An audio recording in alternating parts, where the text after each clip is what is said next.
All right, it's the end of the week here on the Morning Pitt, youtube.com/Panther-Lair.com. Chris Peak from Panther-Lair.com hanging out with you here this morning to get things going. Start your Friday off right here at youtube.com/Panther-Lair.com. Make sure you like this video and subscribe to our YouTube channel, youtube.com/Panther-Lair.com. It's where we post all these Morning Pitt videos every day, Monday through Friday. It's where we do our live Panther-Lair show like we did on Wednesday night. We do it every Wednesday night at 8:30 p.m. It's where we post practice highlights and post-practice and post-game interviews and all kinds of stuff. It's all kinds of Pitt video content. You don't want to miss any of it. So go check it out at youtube.com/Panther-Lair.com, youtube.com/Panther-Lair.com. Like this video and subscribe to the YouTube channel. That will be cool. And we can keep this thing going for another week. You know, it's Friday here, and what we've been doing on Fridays the last few weeks, and going to continue doing because I enjoy doing it, is a mailbag where we take questions from Pitt fans on Panther-Lair.com, the Panther-Lair.com premium message board between Fifth and Forbes. Take questions from the Pitt fans there, and then answer them here on the Friday edition of the Morning Pitt. But there's actually a few things we got to get to before we jump into the mailbag questions, because Pitt got a couple commitments yesterday. They got one from a high school player and one from a transfer. And we'll start with the transfer because that one happened first. Jackson Browne, offensive lineman from Cal, played 1 year at Cal, or he was at Cal for 1 year, just played in a handful of games, preserved his red shirt. The son of a former Pitt offensive lineman, Tony Browne, who was an offensive lineman at Pitt in the 1980s. Jackson Browne went into the transfer portal last week, and he announced yesterday that he was going to transfer to Pitt.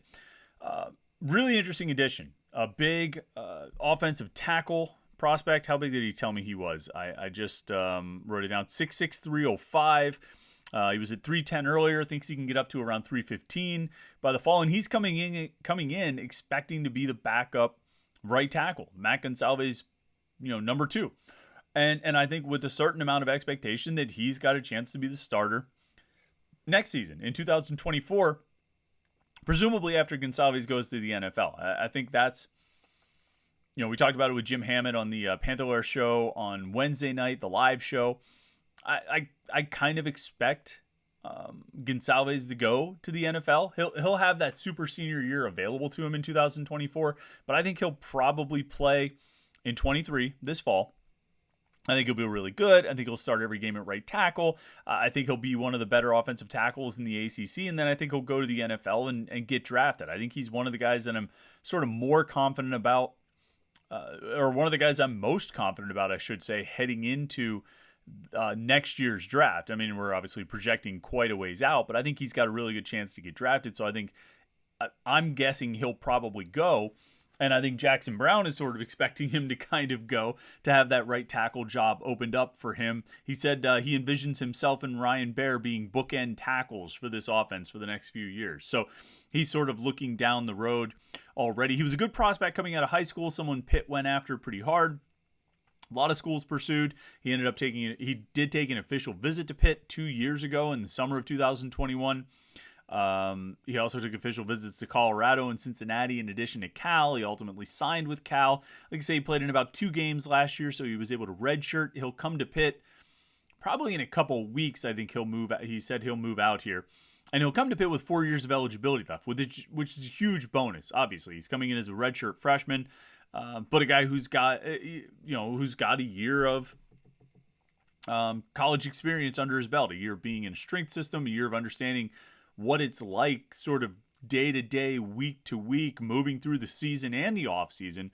He's got a lot of experience with that. And Jim Hammett from our site actually made a really good point that Pitt had another offensive lineman committed last year, Philip Daniels. He ended up flipping to Minnesota.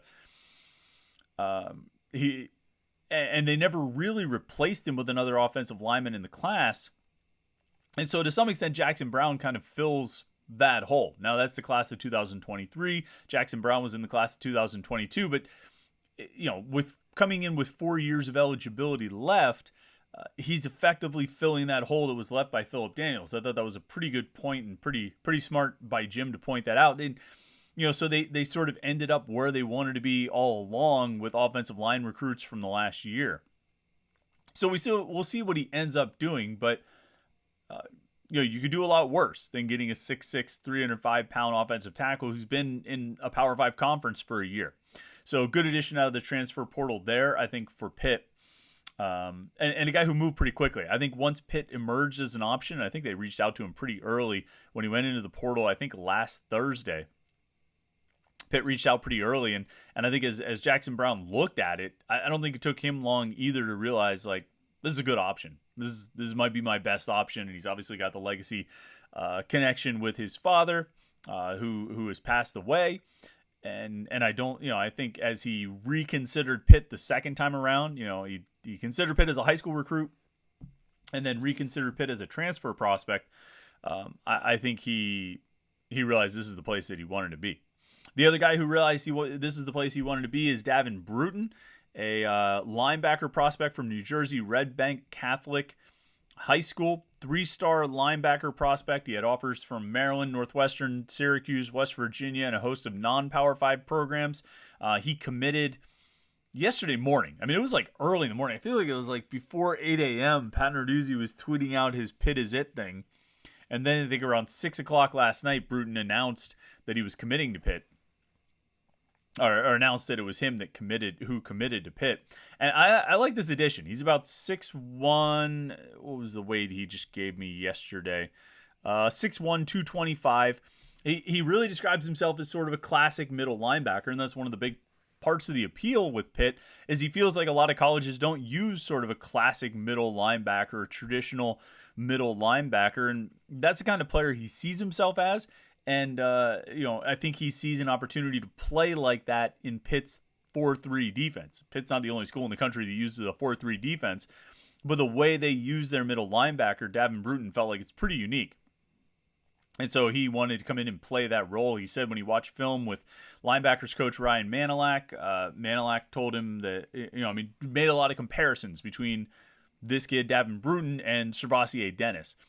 And so that was a big point of appeal for Brewton when he looked at Pitt's defense and he looked at Pitt. Seeing Servassier Dennis get drafted last week certainly did not hurt the cause. And then just overall the general, I think appeal of playing in Pitt's defense in addition to the connection with the coaches and, his experiences being in Pittsburgh. He's visited a couple times already. It all came together for Brewton to commit. And first linebacker in the class. And I really feel like it's a continuation of a theme that started a few years ago with Solomon DeShields and Bengali Kamara and even A.J. Roberts in the 2020 class. Roberts obviously didn't stick at Pitt, but I think he was a good linebacker prospect, a good middle linebacker prospect, actually. And I think what you've had is over the course of the past few years, Pitt's done a pretty good job recruiting linebackers. 2021 was a washout with Preston Levant, but 2022, Kyle Lewis, I think, has a really high ceiling. I think there are high expectations for him.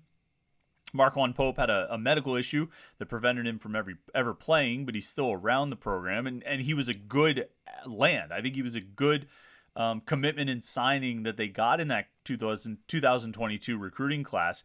So even if it didn't work out, I think it was a good recruitment. You know what I mean? It was a recruiting win to get him. And then obviously this class is coming in as freshman now. Jordan Bass, maybe the top overall recruit in the class.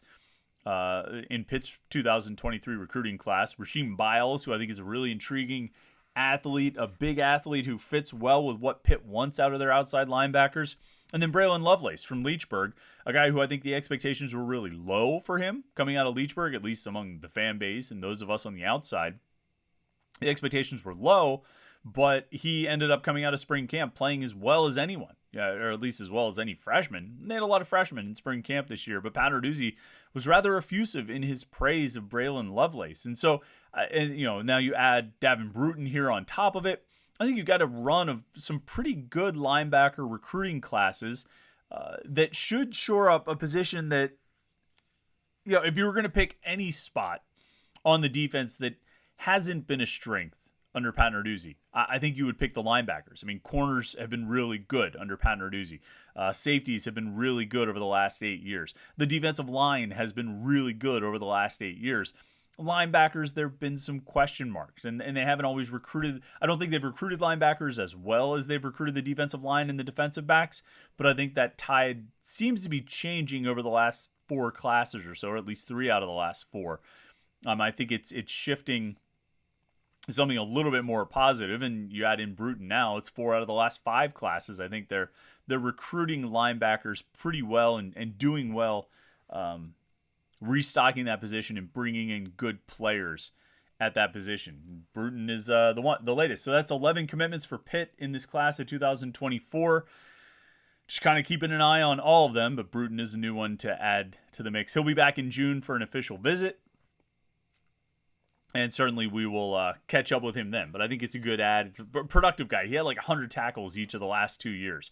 I mean, he is a prototypical middle linebacker, and I think he'll fit well as a result. All right, let's get into the mail time questions. Let's find out what you guys are asking about this week on the message boards at Panther-Lair.com. 5-4 Pitt says the obvious concern on the board has been bringing in a wide receiver transfer, but another position of need from a depth perspective is at linebacker. I don't know that many good options. I don't know that many good options exist in the portal, but have you heard of Pitt kicking the tires on anyone at that position? So no, I haven't. I haven't really gotten a strong sense that they're really going after linebackers. There's one guy, Devin Hightower. I forget he might have gone to Michigan State or somewhere. They recruited him out of high school. He's in the portal. He hasn't really heard from Pitt. I don't get the sense that linebacker is a major priority position. I mean, we've seen them bring in a tight end, this spring in Malcolm Epps, the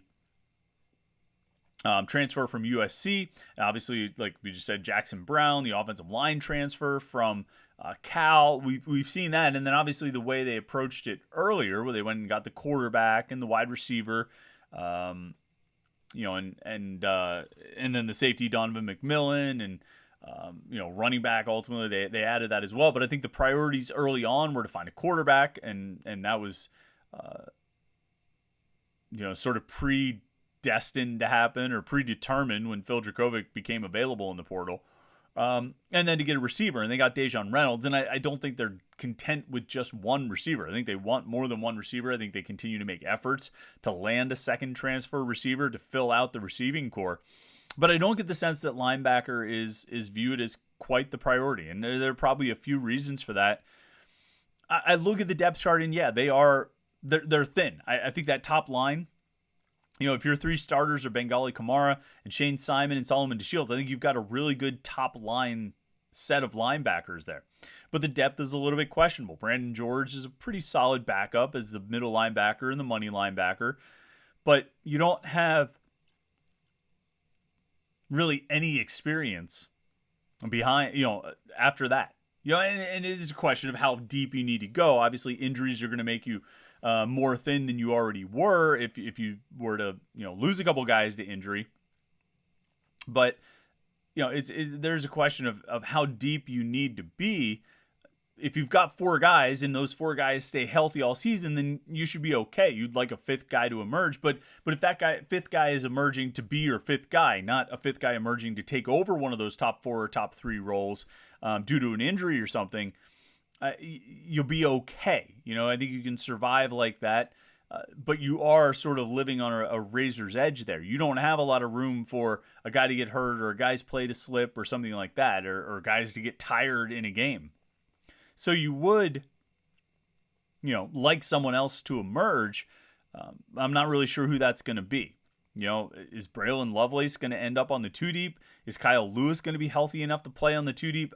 I think it's a good question, but I just don't get a sense that they're really pressing for transfer linebackers. I think they'll go with those top 4 that we talked about, fill in the other 2 spots on the 2 deep with Lovelace or who did I just mention? Kyle Lewis. Maybe Aiden Henningham finally gets healthy, or maybe the other 2 incoming freshmen, Jordan Bass or Rasheem Biles. Maybe one of those guys earns a spot on the 2 deep. These are talented players they're bringing in. Bass and Biles, I think, are really good, particularly Bass. He could be good enough to play as a freshman, this coming season. I think linebacker is as much, if not more than any other spot on the defense, has not been a position that's been all that friendly to freshmen. You haven't seen a lot of freshmen getting playing time at linebacker, probably due to the complexity of the situation or the complexity of the position.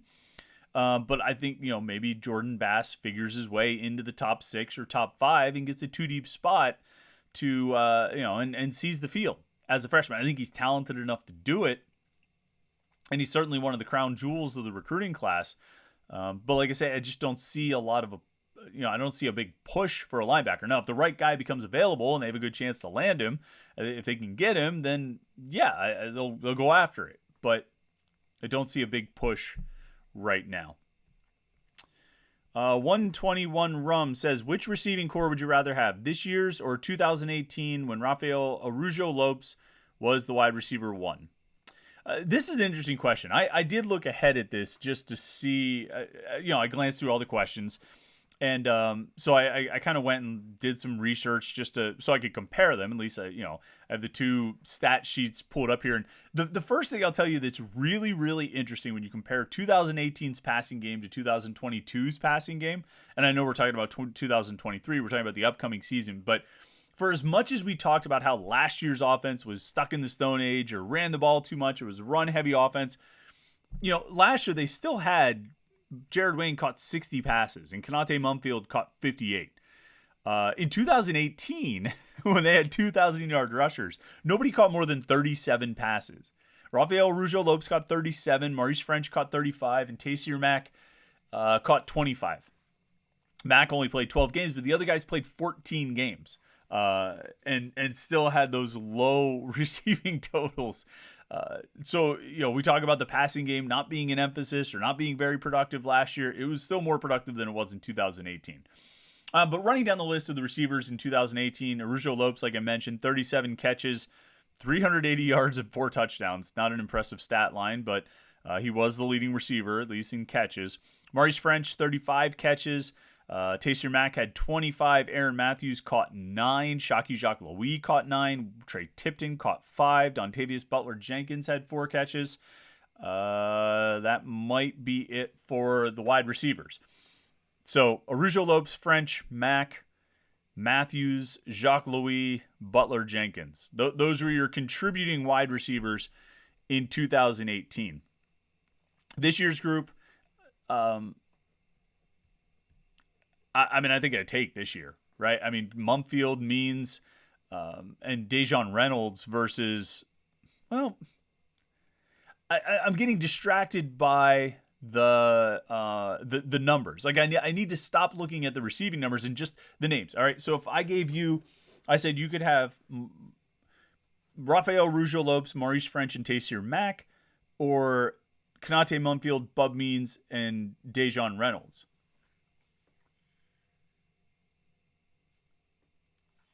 I might almost lean towards 2018, and I might lean towards 2018 basically for the Mack versus Means comparison. Now, if you've watched these videos, you've heard me talk, I think there's a real chance for Bub Means this year. I think he can break out. I think he can have a big season.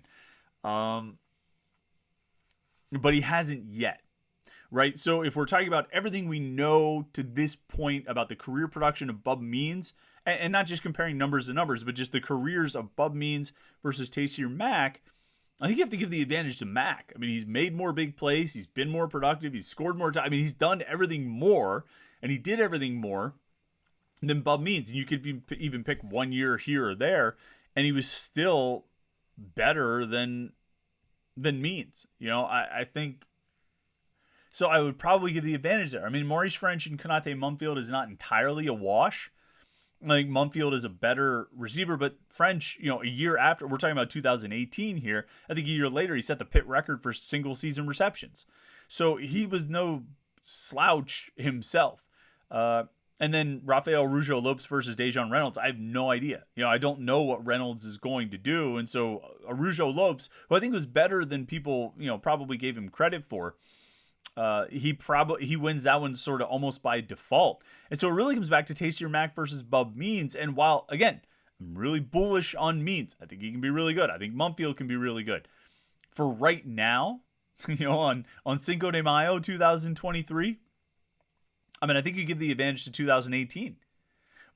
A year from now, if we were going to compare that trio of Mumfield, Means, Reynolds versus Araujo-Lopes, French, Mack, I'd like to think that you're going to favor the 2023 group. I think every bit of potential is there for that group to excel and put itself clearly ahead of the 2018 group, but I don't think they're clearly ahead right now based on what they've done to this point. They should be. They should be better than that, but I don't think they're there. I don't think they're there yet. All right, we'll take this. This is the last one because we already went long because we were talking about the commitments, the recruiting commitment and the transfer. We'll take a question from Recruits Read These Boards. Chris, you've been at this site for over 10 years. How much do you interact with opposing teams' media? How has the perception of Pitt football changed during that time among our opponents' media? Well, the interesting thing to look at would be cycling back since 2013, right? Because, I mean, prior to that, when it was in the Big East, I don't think there were really... Well, let me say this. There are definitely media contingents that think they're better than everybody else, and it's usually tied to their team being better. Like the Rutgers guys were never really, they never really thought too highly of themselves. The Boston College guys did, but it was only because they were bitter because they'd much rather be covering the Red Sox. UConn football writers generally were kind of bitter because they'd rather cover UConn women's hoops, let alone men's hoops. But there were certainly. There would certainly be media contingents you would come across that would cover teams that were really good and really successful. And yeah, they thought they also were successful, even though they had nothing to do with the success on the field. And it was just sort of the vibe and the attitude you kind of picked up on. But everybody kind of knew everybody in the Big East. Everybody was kind of it was old friends. You know what I mean? Everybody kind of felt like they were on mostly level ground. Everybody made fun of Rutgers. It was good. Everybody was healthy. But you go into the ACC and it was a totally new kind of thing. And those first few years walking into those different press boxes, whether it was in North Carolina or in Virginia. Some of these places where Pitt either had never played or hadn't played in a long time, certainly had never played as a conference opponent, there was a bit of a feeling of outsiderness, and the employees of the school, the SIDs and the sports media, the media relations people, they all would do a good job of trying to be accommodating. But I mean, you would get that feeling from the other writers and the other media outlets. I think it's improved over the years. Certainly Pitt's success has made other people around the conference take them a little more seriously. Pitt's not really, the football-wise, they still make fun of Syracuse, but they make fun of Pitt less because Pitt has been winning. So I think it's improved. From that respect, I think the perception of Pitt has improved. I mean, they're at a point now. I'll tell you what I think the perception of Pitt is. Among media members in the ACC, it's a program that a lot of times falls short just by a little bit. Seems like they're really on the cusp of something, and they accomplish things, but they just sort of fall a little bit short. They've got a coach who's been there for a long time, but also kind of has a way with words is probably the best way to describe that reputation. I think there's general respect for a lot about the Pitt football program.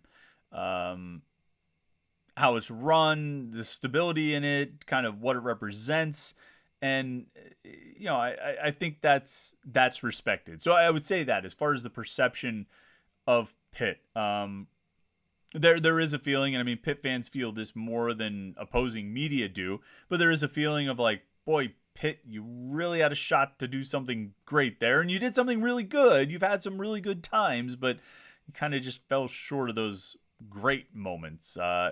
We keep counting on you to come through with this great moment because it seems like you're on the cusp of it, and then just doesn't quite come to fruition. So that's kind of my perception. That's sort of what I pick up in talking to other ACC writers and observing other ACC writers and seeing how they talk about Pitt or how they write about Pitt. The thing with Pitt, and this goes for ACC media, this goes for the rankings and the polls, this goes for everything. Pitt is always going to be in a position, they're not unique like this, but they're always going to be in a position where if they want respect, they have to go out and earn it. They have to go out and win. Nobody was giving them anything in 2018, so they went out and won the Coastal. Nobody gave them any credit or respect in 2021, so they went out and won the ACC. They got a little bit of credit and respect in 2022, and then they lost to Georgia Tech. So maybe it's better to be playing from behind. I'm not sure. But, what I've always felt is that Pitt will get its proper due in the ACC if they continue to win. They have to position themselves. They don't have that built-in advantage of being a founding father of the ACC or something like that, or having joined in the 90s. So anything they get, they're going to have to go out and earn. And as they continue to do it, it continues to build. I'll leave it on this. The ACC Network came and visited training camp last summer, one of the practices in August. And I think it was Jordan Cornette and EJ Manuel, and what was his name? I think Eddie Royal was there because I remember standing there and cursing him in my mind for that year that I drafted him, because he was supposed to be like the next Wes Welker type, or he was going to be an even better Wes Welker when I drafted him in fantasy football, and then he ended up bombing out. But anyway, those guys just couldn't say enough good things about Pitt. Now, they were doing their tour of training camps. They say good things about every team, but you could really hear some sincerity with Pitt. They were really impressed with what they saw, and they were really impressed with how Pitt looked, and they really had high expectations for what Pitt was going to be able to do. And I thought, there's some respect here. These are guys part of the ACC network, and there's some real respect for Pitt that I'm hearing from them. And so that's sort of the most recent example I can. And also, you have guys like Wes Durham and Mark Packer. I think they have a lot of respect for Pitt. So, but it's been earned. They won 2 Coastal titles over the course of 4 years. They won the ACC. They were one of the only one of the few. No, they were the only non-Clemson Florida State team to win the conference since it expanded in 2013. They've done the things to earn the credit and earn the respect, and they're getting it, but they have to keep doing it. All right, we got more questions left, but I'm going to save those for next week's mailbag. I think we even have questions from last week. I got to collect all these things and put them all together because you guys keep submitting really good questions, and I appreciate it. We'll be sure to get to all of them, or as many as we can, next week. Make sure you stay tuned to Panther-Lair.com, Panther-Lair.com, Pittsburgh.rivals.com, the most comprehensive source of Pitt sports news on the internet, football, basketball, and recruiting. It's all right there at Panther-Lair.com, Pittsburgh.rivals.com. Right here, like this video and subscribe to our YouTube channel, youtube.com/Panther-Lair.com. Do that, and you will never miss any of our video content. I hope you've had a great week. I appreciate you checking out the Morning Pitt videos all week long, as well as the live stream on Wednesday nights. So I appreciate all of that. You made it to Friday. I hope you have a great Friday. I hope you have a great weekend. And we'll be back to talk to you on Monday with the Morning Pitt right here, youtube.com/Panther-Lair.com.